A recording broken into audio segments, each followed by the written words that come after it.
Are you a lifelong fan of General Hospital? Are you a new fan who wants to know more about the history of the show? Do you enjoy talking about the show with others? Do you find yourself yelling at the TV? Is your self-care an hour a day in Port Charles? If so, we invite you to join hosts Amanda Kimmel and Shannon Coach at the place where all the hidden conversations take place and secrets are revealed. Meet us at Pier 54, a General Hospital fan podcast. Hello. Hi. Welcome to the Port Charles 411, Part 5 of Lucky and Liz, Part 7 of Lucky. 7 of Lucky? Yeah. Lucky number 7. Lucky number 7. There we go. I think that we are now closer to like May, June of 1998. So we're still in that time frame of the February to June 29th, 1998. But I think this episode, I think, is more May, June. Right. I think. We left off last week with Laura had come home. Lucky discovered that Luke did not tell her that he, moved out. He didn't tell her a lot of stuff. She was completely lost. Yeah, she was. And then, Liz thinks that it might be Mr. Murdy, that Mr. Murdy may have been her rapist. We'll just pick back up at Luke and Laura's house. Oh, because Laura also didn't know that Nikolas had been shot. Correct. So, back home, after running into Lucky at Luke's club, Laura arrived home and rips into Luke for keeping her in the dark about Lucky's leaving home, as well as Nikolas being shot. Then Lucky tells Liz that his mother didn't even know that he had left home and that all the other, quote, news shocked her. Lucky lamented that his mother made excuses for his father, saying what happened between his parents was bad timing and that no one was at fault. I do want to, really quick, after we say one, in an article last January, so January 2023, just because of this line, I feel like it's probably a good time to say that as of January 2023, Jeannie Francis will no longer defend Luke and Laura's rape scene. I think the story was inappropriate. It just says that Jeannie Francis will no longer answer for her character's rape scene in the long-running soap. Francis popularized the role of Laura Weber opposite Anthony Geary's Luke Spencer in the soap, a super couple beloved by viewers. While their love story played a major role in the series, it began quite hideously, with Luke raping Laura in a 1979 episode. It was later played off as a seduction, and they remained together for years, with their wedding becoming a major TV event when it aired in 1981. Francis, 60, reflected on the controversial rape scene during the show's panel at the ABC Television Critics Association press conference on Wednesday, calling the storyline inappropriate and stating she'll no longer carry the burden of defending it.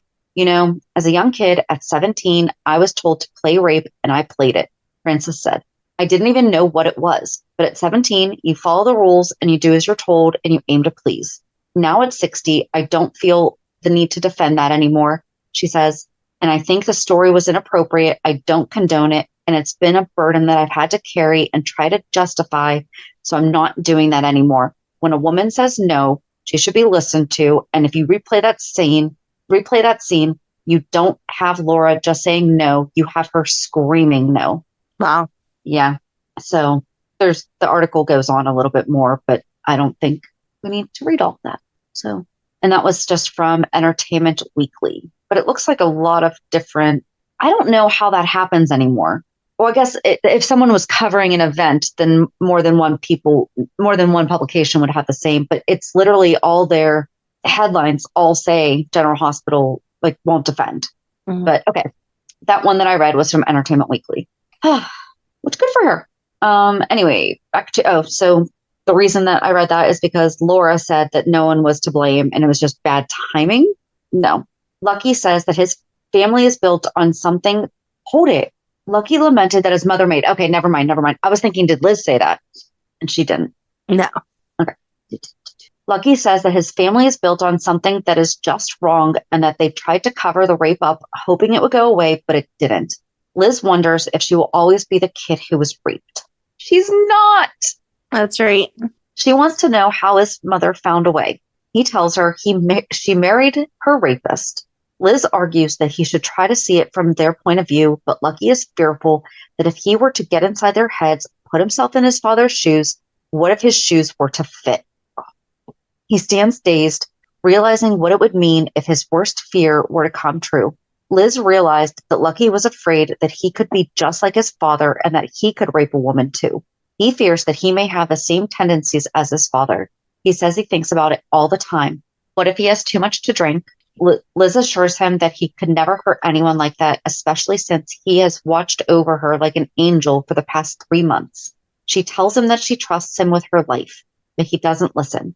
She tells him not to listen to the voices in his head, the ones that told her it was her fault that she was raped. She vows to help him just as he helped her.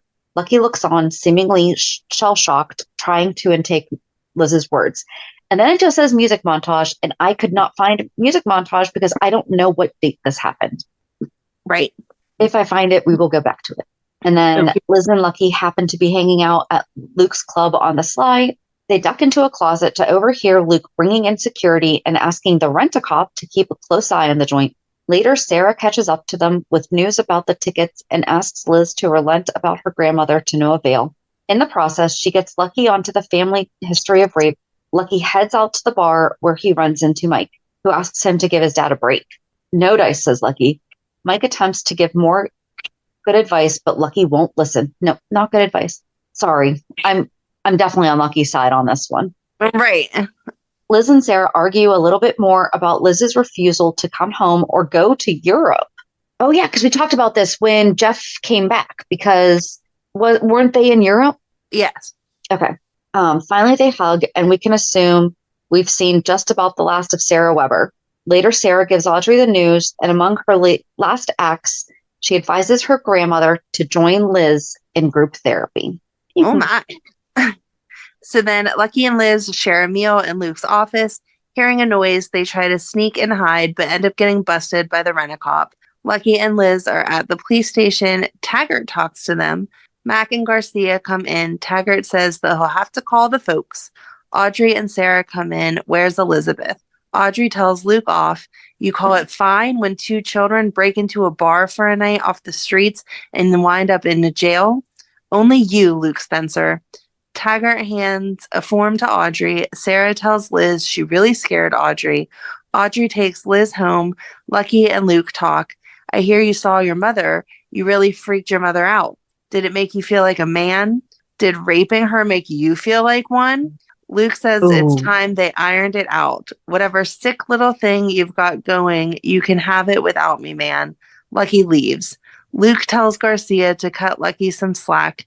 Taggart rightly replies he's getting enough of that at home. Tony comes in breathing fire, ready to sue everyone over his hand, and Luke deflects him. You think if the city had any money, they'd hire these clowns? Luke wants Tony to tell him about Helena. Tony wants to see Lucas. You make it so I can see my son, and you've got yourself a spy. At the Hardys, Lucky and Liz confer. Does she want to come back with him? Sarah won't tell Mom and Dad about the rape at all. Sarah doesn't think Liz should go back on the streets.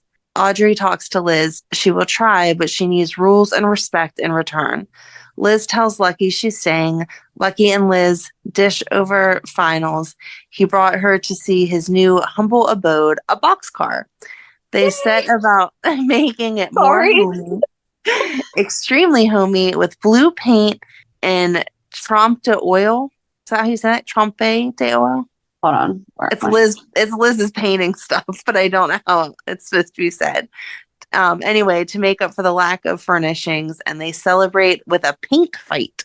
Was this really the first time that we saw Liz paint? I think this is the first time that we... Yeah, like really realized how good she was. Yes. And then at the hospital, Bobby tells Audrey she hasn't seen that much of Lucky. Audrey says that Elizabeth has. Audrey doesn't know how concerned she should be. After all, they are unchaperoned. Liz comes in and Bobby leaves. Liz claims she left early in the morning, but Audrey knows she spent the night out. Liz tells Audrey Liz, will do as she darn well pleases. She can't pretend she was never raped. Audrey explains that this is how she was raised. Audrey is most annoyed about the lying. Upset me. Let me be upset. That's the thing I do best, but I get over it. She suggests dinner to Liz. However, Liz is going out. Lucky and Liz talk about Audrey and about her staying out. He's found out a little more about Mr. Murdy. Murdy and his wife were fighting, and she was saying, "No, I don't want to. Don't make me." Liz is determined to stop Murdy. Maybe he'll admit it or try again. They set up a trap. Liz and Lucky discuss their plans to trap Mr. Murdy into confession, if he's the rapist. They first must take their English exam, which involves pages and pages of writing and isn't over until 3:45. Then Liz pretends to be concerned about her results and asks Murdy if he'll have the test graded that night. He claims he will. They arrange to meet in the park at 9 that night to discuss her exam grade. Later in the park, Liz and Lucky wait for Murdy. Lucky goes to hide in the bushes with the bat in order to save her if things get ugly. But then there's a hand on his shoulder.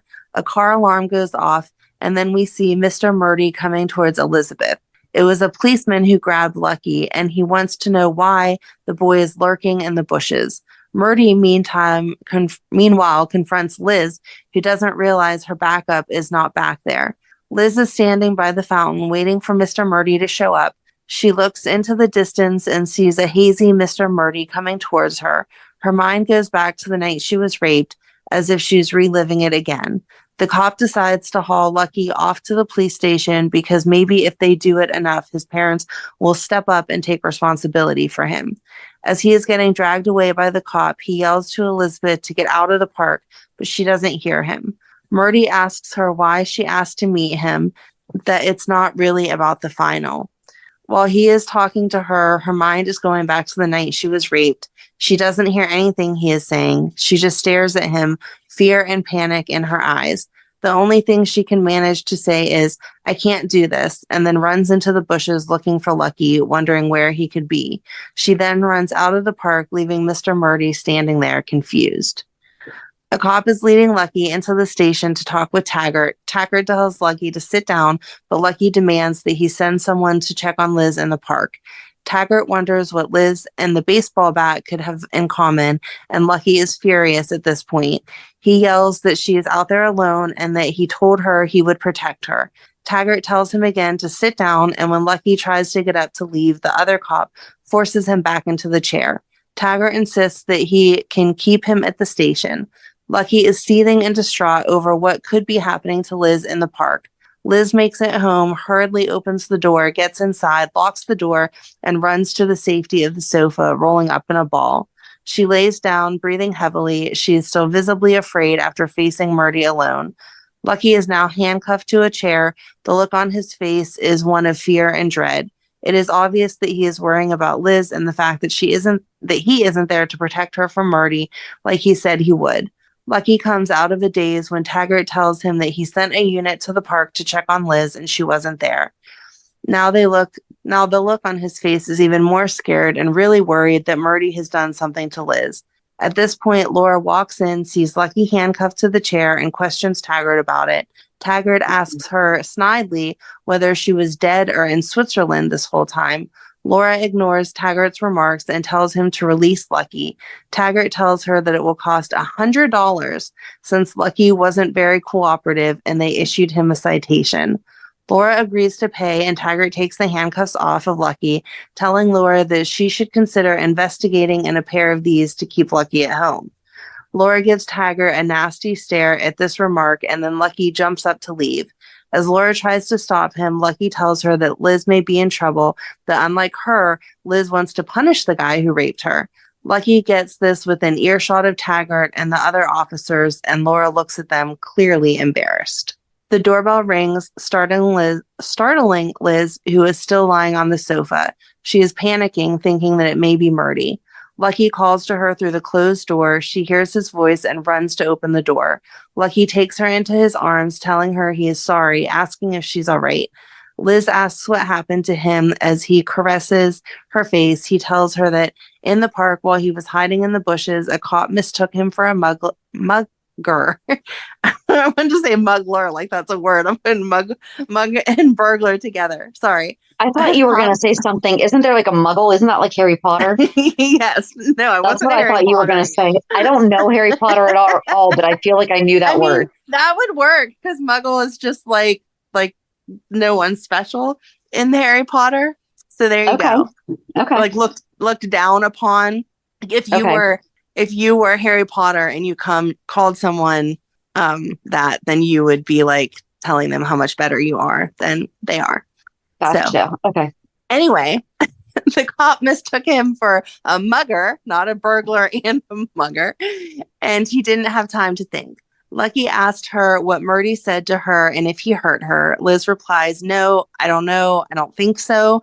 They walk over to the sofa and sit down. Liz continues, "There was this noise in my head, like a big wave breaking, and I can't even tell you what he told me. It was like someone took me and threw me backward into that night, and I did what I couldn't do then. I ran before I could find anything out. I'm such a coward." Liz gets up from the sofa and starts walking away from Lucky, upset with herself.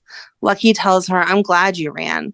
Liz turns to look at him. Lucky continues, "Elizabeth, if anything had happened to you, anything, He takes her into his arms as tears stream down his face and he holds her, saying, "I'm sorry." And Shannon has the biggest smile on her face right now, and she wasn't even the one who read it. I just like that Lucky cries. Yeah. All right. So at the Spencer house, Lucky walks in the door and finds Nikolas playing with Lulu. He walks over to her and picks her up, asking how she is and telling her that he has missed her.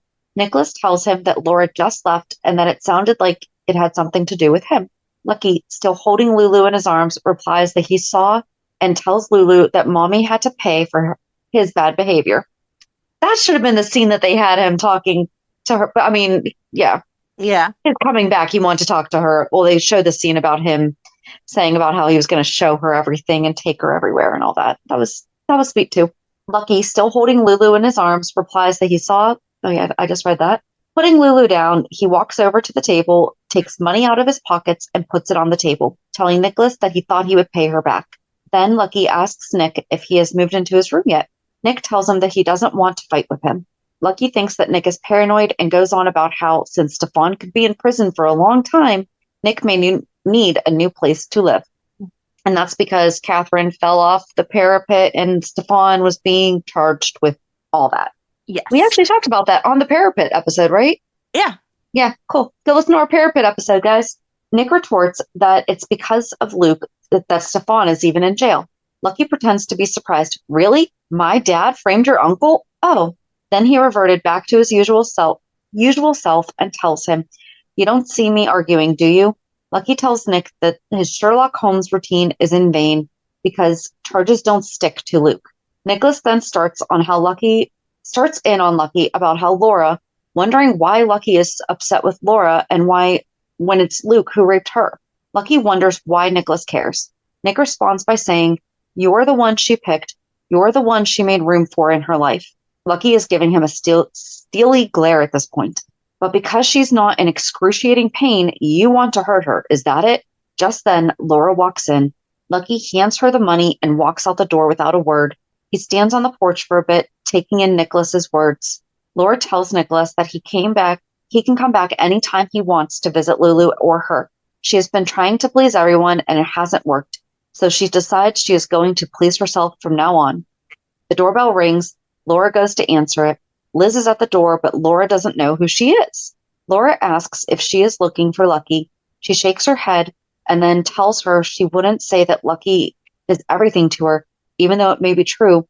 He's smart and generous and respectful and gentle and honest, etc. That is how she knows that Laura is all of these things too. Laura asks Liz inside, and Liz tells Laura that they have something in common, her last name and Laura's maiden name. Laura realizes who is standing before her, and then Liz tells her that they have more than a last name in common. Laura reaches out to Liz and hugs her. Liz tells Laura that she needed to talk with someone she wouldn't have to explain to, and that she's been thinking about her a lot. Laura admits that she has been thinking about her too. Laura tells Liz that Lucky talks about her in a way he has never talked about anyone before. Liz tells her she couldn't have survived without him. Laura tells her that Lucky was very worried about her. Liz then tells Laura, "Sometimes I scare myself. I get so angry I could make someone bleed. I really could. But then something will happen." And Laura asked her if something happened tonight. Liz admits that something happened that took her back to the night she was raped, hard and fast, and she could barely breathe. She asks Laura, has that ever happened to you? Laura looks at Liz with tears in her eyes and reaches out to hug Liz again. How could it not? Right. Like, oh, when you marry, like, even the slightest same tone. Yep. Lucky and Lucky and Liz give us a peek of their upcoming Nurses Ball performance, practicing moves to Elvis's number Jailhouse Rock. That was so good, and they performed it with Dara and Taggart. Yep. Ironic, since Taggart had just arrested him. Yep. Okay. And he had just robbed Dara's office. Yeah, okay, cool. As they were attempting to puff up each other's confidence for the show, Robin wandered in looking for Alan. Musical montage to Cool and the Gang celebration, showing off the various outfits of the ball goers will be wearing. The couples we see are Brenda and Jax, Lucky and Liz, Justice and Robin, Taggart and Dara, Nikolas and Alexis, obviously not a romantic couple, Mac, Felicia and Georgie, and then Luke and Jerry, and that's Jerry Jax. Ooh, so this would be that time. Yeah. Oh, that's going to be fun when we get back to her. So then at the Nurses Ball, Lucy says the theme for this year's ball is hope. It's a celebration of everything they've achieved, yet they need to remain mindful of all the work that still needs to be done. Meanwhile, Audrey approaches Liz and says that she is proud of her and that Steve would be proud of her too. Audrey turns to Lucky and thanks him for performing with Liz and supporting her. She wishes them both luck. Lucy introduces the first act, which is Jailhouse Rock. It's a cute role reversal where Dara and Marcus play the inmates and Lucky and Liz play the cops. Afterwards, Lucky and Liz walk by and Luke tentatively congratulates them. It's not like it was for an award, like you're saying, oh, you got first place. It was just a performance. But no, tentatively means like right. It's a very temporary. So it's like this congratulations self-destructs in 5 seconds. Like, what are we doing here? Yeah, that's what I mean. If it was like for an award, it could be tentative, like, oh, I think you got first, but then 5 minutes later, oh no, they got third or whatever. Oh, I'm not understanding why it's a tentative congratulate. Like they performed, they did good. It should be there forever. Luke just congratulates them on their performance. Lucky accepts his compliments and Liz thanked him. Liz and Lucky come walking out to the terrace and interrupt Nikolas and Emily talking. Their interaction begins with Lucky saying hello to Emily and Nikolas saying hi to Liz and complimenting her on her singing. He tells her it is too bad that Sarah isn't there to see her performance. And yeah, that was mentioned earlier that it seems like Sarah's on her way out. That's when she left. Mm-hmm. So then Liz is angered by his sudden interest in her sister since he did break up with her. Nikolas can't understand where Liz's attitude is coming from all of a sudden, and Emily jumps to Nikolas's defense, telling Liz that Nikolas was trying to be polite. This only angers Liz more. She wonders why he wants to be polite now. He treated her sister badly in spite of his wonderful manners. Now Emily is very upset. Well, maybe if the two Weber girls hadn't thrown themselves at every guy in the city, Nikolas wouldn't have to realize he didn't want to date your sister in the first place. Ooh. Mm-hmm. Now, Lucky is angry at Emily's attack on Liz and yells at her to back off, that she is starting to sound like Nikolas, a spoiled rich kid. Then Nikolas jumps in to defend Emily. He tells Lucky, I don't care what your girlfriend has been through, Lucky. That doesn't give you the right to insult Em. Just then, Nick's first sentence registers in Lucky's mind, and he physically goes after Nikolas. Jason comes outside with Robin just then and breaks up their fight. Jason asks Em how she is and then tells Lucky that this isn't the place to fight with Nick. Nikolas then goes back inside with Emily. Lucky collects himself and he and Liz leave the nurses' ball. At the boxcar, Lucky is writing and watching Liz, who is painting. Liz has painted a picture for Lucky's television. Quote, he wants to know what she's avoiding by hanging out at his place. She admits she didn't want to go find out how she did on the English final. Lucky has checked out her posted score, so he's still going to school. He's living in a boxcar and he's still getting himself to school. Good kid. And confirms that she did awful. She blames the distraction of wondering if her teacher is also her rapist. Liz thinks everyone knows about the rape based on Emily and Nick's remarks at the nurses' ball. Lucky says Emily was just sticking up for Prince Nikolas because she's not a real cruel person despite how it sounded and would never have made such a remark if she had known about the rape. I thought that she referenced that. You know what? I don't think that it was ever corrected because she referenced that. She said, oh, it's all over the school, you poor thing. But I don't think that we found out that she didn't know. Right. Anyway, He thinks Nikolas figured things out from seeing Liz at the counseling session at the hospital, but isn't sure what to make of it. He has no friends. There's no one he could tell that would be interested. Liz is upset that she will always be branded the girl who was raped. Lucky takes her hand and rubs it consolingly. Liz is saying, sometimes it's good to cry. It relieves the pressure. I'm sorry you had to watch. Lucky is supportive. Liz doesn't want him to fight with his brother because of her. Nikolas is not my brother. He is my mother's other son, and I hated him long before you came along. Liz frets that she needs to move to the next step, whatever that might be, the one that lets her get past the rape. And then next is a very well done musical montage set to Iris by the Goo Goo Dolls back when we could pay for money or pay for music. The beautiful, moody lyrics work very well. I'd give up forever to touch you because I know that you feel me somehow. We start with the shot of Lucky and Liz side by side being quiet together. He's reading and she's drawing. You're the closest thing to heaven that I'll ever be, and I don't want to go home right now. And then again, we didn't get those moments with boys back then, or we would have smiled like this back then.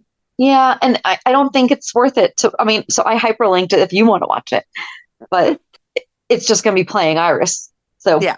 And then we see at the hospital, Gail is talking with Liz after their session. Then Lucky shows up to pick her up. He asks her if she's okay, and she replies that she's better now. So sweet. It is. And so real quick, out of curiosity, I had to find out, does the boxcar have its own write-up? And it sure does on General Hospital fandom. It's real quick. It's like a quick little snippet. Oh, that's awesome. The boxcar was a railroad. Okay, did you ever read The Boxcar Children? Yes. Yes, it Okay, I loved that series. I actually think I still have them all upstairs in my attic. Okay, anyway. The boxcar was a railroad car located in the woods by an old sawmill outside of Port Charles. In March of 1996, Jason Morgan started living in an abandoned boxcar for a few months after he lost his memory from a car accident in December of 1995. He couldn't live at the Quartermain mansion with someone else's memories, and he felt trapped. The boxcar was the first place he felt at home with the open sky. He would hang out there with Robin Scorpio when they were dating. Later, Lucky Spencer told Jason he was staying in the boxcar, and Jason told him that he used to stay there until they put a padlock on it. And then it says several other couples, including Lucky and Elizabeth Weber and Emily Quartermain and Xander Smith, would stay at the boxcar through the 2000s until it was boarded up and torn down. In 2011, Jason takes Sam McCall on his bike to the site of the boxcar and tells her that the city got rid of it a few years ago, saying it was a liability and a piece of trash. He helped build a cabin where the boxcar used to be. As it was his special secret place when he needed to get away, he wanted to share it with Sam. Oh, yeah. I remember that. We don't see this. So the name of the cabin, I'm not going to read this too, because this just goes, we would wind up spiraling. Right. Rabbit hole forever. But it's the Country Road Cabin. I always thought that was the one safe house that they went to. So did I. Maybe, I don't know. But I do remember Jason saying that. Oh, okay. So actually, real quick, the history of the cabin actually just kind of recaps what I just said about how Jason moved into the boxcar and then he spent time and everything and blah, blah, blah, blah, blah. It's literally almost the same exact. So sorry, we are going down this five sentence. Good. Jason bought the property and had the cabin built for him and Sam to spend their wedding night. Aww. Jason did a lot of the construction work himself, intending for it to be a private place for him and Sam. However, he was hospitalized due to a head injury after a second car accident right before the wedding and was forced to bring in a crew to finish the work. Sam and Jason spent their wedding night here in 2011 before leaving for a month-long honeymoon in Hawaii. Jason and Sam returned to the cabin in 2012 after finding out she was pregnant to spend some private time together, celebrating their child before announcing the pregnancy. Aww. Okay, that was sweet. That was sweet. It's just all so sweet.